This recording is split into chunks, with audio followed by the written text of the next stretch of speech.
Senegal की राजधानी से 30 किलोमीटर दूर एक झील है जो देखने में विशाल स्ट्रॉबेरी स्मूदी जैसी लगती है। इसका पानी गुलाबी है, मानो फोटोशॉप से लिया गया हो, लेकिन ये असली है। रेटबा झील को ये रंग 3.5 अरब साल पुराने प्राचीन बैक्टीरिया से मिलता है जो सूरज की रोशनी से खुद को बचाने के लिए गुलाबी रंग द्रव्य स्रावित करते हैं।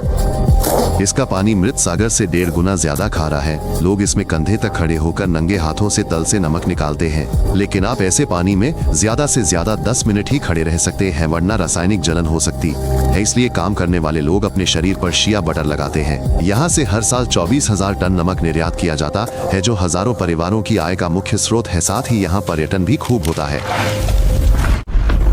सेनेगल के तट से 2 किलोमीटर दूर मात्र 0.18 वर्ग किलोमीटर क्षेत्रफल वाला छोटा सा द्वीप गोरी स्थित है, जिसका इतिहास भयावह है। इसकी खोज 1444 में पुर्तगालियों ने की थी, जिसके बाद डच, ब्रिटिश और फ्रांसीसी शासकों ने इस पर राज किया। ये सभी शासक एक ही धंधे में लगे थे, दास व्यापार। दासशालाओं में लोगों को 3-3 मीटर की कोठरियों में 20-20 की संख्या में ठूंस दिया जाता था। उनकी गर्दन जंजीरों से जकड़ी जाती थी और उन्हें महीनों तक तब तक रखा जाता था जब तक कोई खरीदार ना मिल जाए। उन्हें दिन में एक बार भोजन दिया जाता था, दिन में एक बार शौचालय जाने की अनुमति दी जाती थी और सैकड़ों लोग बीमारी और अस्वच्छ परिस्थितियों के कारण मर गए, लेकिन नए कैदियों को लगातार लाया जाता था। वापसी के द्वार से होकर दासों को सीधे जहाजों तक ले जाया जाता था।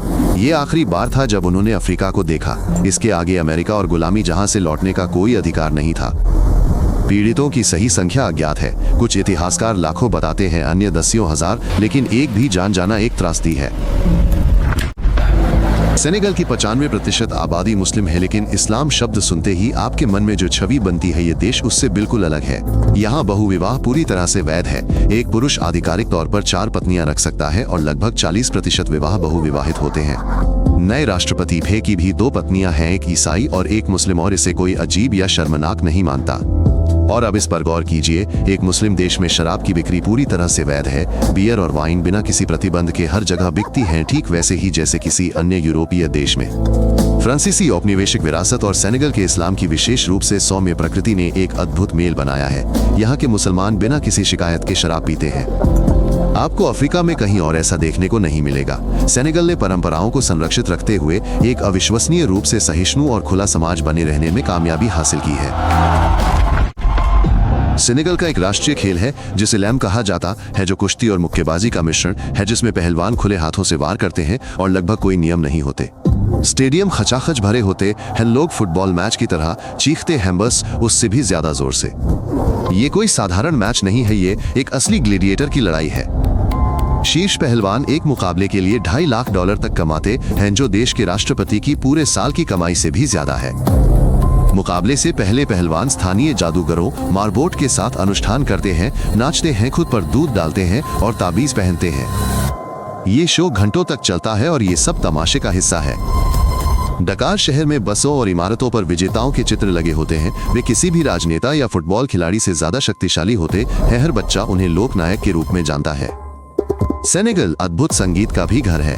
सबार ढोल इतनी जोर से बजते हैं कि कंपन पूरे शरीर में फैल जाता है और लोग हर दिन सड़कों पर नाचते हैं।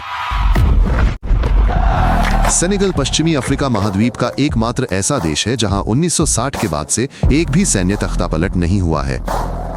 जहां इसके पड़ोसी देश गृहयुद्धों और तानाशाही के खून में डूबे हुए थे, वहीं सेनेगल ने चुपचाप चुनावों के माध्यम से सत्ता परिवर्तन किया, जो अफ्रीका में लगभग अनसुनी घटना है। 2024 में राष्ट्रपति ने चुनाव रद्द करके अपना कार्यकाल बढ़ाने का प्रयास किया, लेकिन जनता सड़कों पर उतर आई और संसद ने उन्हें पीछे हटने के लिए मजबूर कर दिया। चुनाव 44 वर्षीय बसीरो फे ने जीता, जिन्हें 10 दिन पहले राजनीतिक आरोपों में जेल भेजा गया था। वे देश के इतिहास में सबसे युवा राष्ट्रपति हैं। फे ने विपक्षी नेता उस्मान सोनको का स्थान लिया, जिन्हें अदालत ने चुनाव लड़ने से रोक दिया था, लेकिन सोनको ने अदालत के फैसले का उल्लंघन करने से इनकार कर दिया, भले ही वो अन्यायपूर्ण था। विपक्ष द्वारा कानून के प्रति ऐसा सम्मान विकसित देशों में भी दुर्लभ है। सेनेगल इस बात का सच्चा उदाहरण है कि लोकतंत्र को कैसे काम करना चाहिए। सेनेगल को यूरोप की सीढ़ी कहा जाता है क्योंकि ये अफ्रीका का सबसे पश्चिमी छोर है और किसी भी अन्य अफ्रीकी देश की तुलना में ब्राजील के सबसे करीब है। 15वीं शताब्दी से लेकर 1960 तक फ्रांसीसियों ने यहाँ शासन किया और स्वतंत्रता के बाद भी वे पूरी तरह से नहीं गए। फ्रांसीसी आज भी आधिकारिक भाषा है और देश में पश्चिम अफ्रीकी फ्रैंक का उपयोग होता है, जिसे फ्रांस द्वारा मुद्रित और नियंत्रित किया जाता है। ये 8 पूर्व उपनिवेशों की मुद्रा है। यह वास्तविक औपनिवेशिक मुद्रा पेरिस को औपचारिक स्वतंत्रता के 65 वर्षों बाद भी सेनेगल की अर्थव्यवस्था को प्रभावित करने की अनुमति देती है। नए राष्ट्रपति फेये ने फ्रैंक को समाप्त करने और सच्ची संप्रभुता प्राप्त करने के लिए अपनी मुद्रा शुरू करने का वादा किया है। फ्रांसीसी चिंतित हैं, लेकिन ये प्रक्रिया रुकने वाली नहीं है। पूरे पश्चिम अफ्रीका में एक के बाद एक देश फ्रांसीसी सैनिकों को निष्कासित कर रही हैं और फ्रैंक को त्याग रही हैं। उपनिवेशवाद का युग अंततः समाप्त हो रहा है। सेनेगल में 1000 साल से भी ज्यादा पुराने बाओबाब के पेड़ उगते हैं, जिनके तने इतने विशाल होते हैं कि उनके अंदर एक पूरा कमरा या एक छोटी सी दुकान भी बनाई जा सकती है। स्थानीय लोग बाओबाब के पेड़ों का इस्तेमाल अनाज के प्राकृतिक भंडारण के लिए करते हैं और संगीतकारों और कवियों को उनकी मृत्यु के बाद सीधे उनके तनों के भीतर दफनाया जाता है। बाओबाब के फलों में संतरे से 6 गुना ज्यादा विटामिन सी होता है और इसके रस को हर रोग का इलाज माना जाता है। इसकी छाल से रस्सी बुनी जाती है, इसके पत्तों को पालक की तरह खाया जाता है और ये पेड़ जीवन के लिए लगभग हर जरूरी चीज मुहैया कराता है, इसीलिए इसे जीवन का वृक्ष भी कहा जाता है। लेकिन जलवायु परिवर्तन इन प्राचीन विशाल पेड़ों के लिए खतरा बन रहा है। सूखा हर साल बढ़ता जा रहा है और दक्षिण अफ्रीका में कई पुराने बाओबाब के पेड़ पहले ही नष्ट हो चुके हैं। 2014 में सेनेगल के तट से दूर 15 ट्रिलियन घन फुट के विशाल भंडार वाले गैस क्षेत्र की खोज की गई। 2023 में वाणिज्यिक उत्पादन शुरू हुआ और देश ने गैस निर्यात विशेष रूप से यूरोप को निर्यात के माध्यम से समृद्ध होने की संभावना देखी। यूरोप रूसी गैस के विकल्प की तलाश कर रहा है और सेनेगल सही समय पर सही जगह पर था। संभावित राजस्व सालाना अरबों डॉलर तक पहुंच सकता है। लेकिन एक बड़ा जोखिम ये भी है कि तेल का पैसा देश को बर्बाद कर दे, जैसा कि नाइजीरिया में हुआ, जहां तेल ने समृद्धि के बजाय भ्रष्टाचार और युद्ध को जन्म दिया। अधिकारी वादा करते हैं कि गैस राजस्व का उपयोग स्कूलों, अस्पतालों और सड़कों के निर्माण में किया जाएगा, लेकिन अफ्रीका में ऐसे वादे अक्सर सिर्फ वादे ही रह जाते हैं। चीन सेनेगल को अरबों डॉलर का कर्ज दे रहा है और वहां हवाई अड्डे, सड़कें और स्टेडियम बना रहा है। सब कुछ अच्छा लग रहा है, लेकिन इसमें एक पेंच है। नए हवाई अड्डे पर चीन ने 57 करोड़ डॉलर खर्च किए हैं और एक्सप्रेसवे पर कई 100 करोड़ डॉलर, ये सभी ब्याज सहित कर्ज के रूप में लिए गए हैं। अगर देश कर्ज चुकाने में विफल रहता है तो बुनियादी ढांचा 99 वर्षों के लिए चीन को सौंप दिया जाएगा। श्रीलंका के साथ भी ऐसा ही हुआ था, जिसने अपना बंदरगाह चीन को सौंप दिया था। सेनेगल पर बीजिंग का कई अरब डॉलर का कर्ज है और ये कर्ज अर्थव्यवस्था की तुलना में तेजी से बढ़ रहा है, -1 क्लासिक कर्ज का जाल। नई सरकार ने चीनी ऋणों की शर्तों पर पुनर्विचार करने और राष्ट्रीय हितों की रक्षा करने का वादा किया है, लेकिन चीन समझौतों पर पुनर्विचार करने को तैयार नहीं है।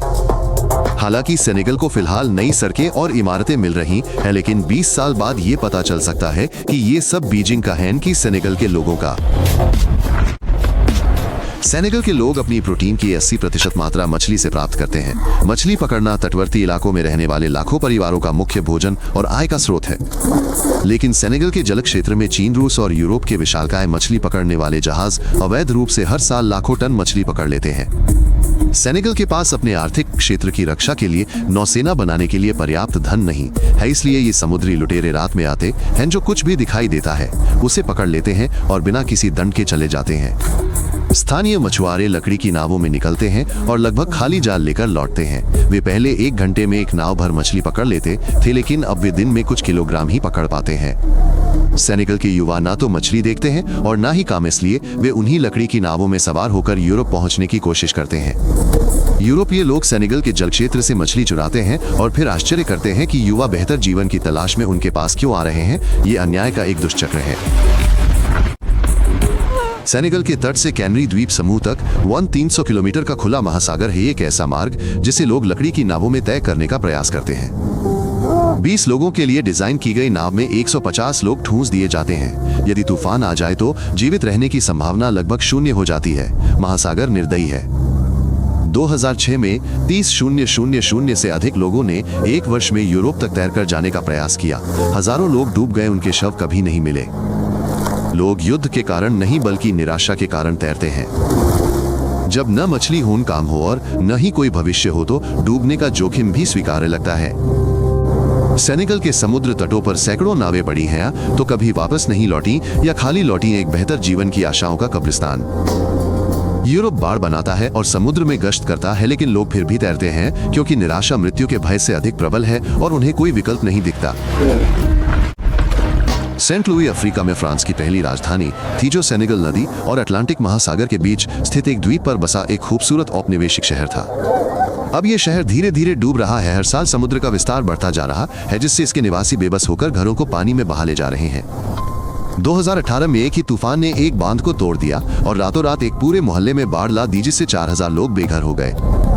दूसरी ओर सहारा रेगिस्तान का विस्तार हो रहा है। रेत के टीले सड़कों और खेतों को ढक रहे हैं और निवासियों के अथक संघर्ष के बावजूद हवा लगातार रेत उड़ा रही है। सदी के अंत तक वैश्विक तापमान वृद्धि के कारण पश्चिम अफ्रीका के अधिकांश तटीय शहर पानी में डूब जाएंगे और सेंट लुई इसका पहला शिकार है। हजारों लोग शहर छोड़कर भाग गए हैं, लेकिन कई लोग यहीं रह रहे हैं क्योंकि उनके पूर्वज यहीं दफन हैं और उन्होंने अपना पूरा जीवन यहीं बिताया है और वे और कहां जा सकते हैं।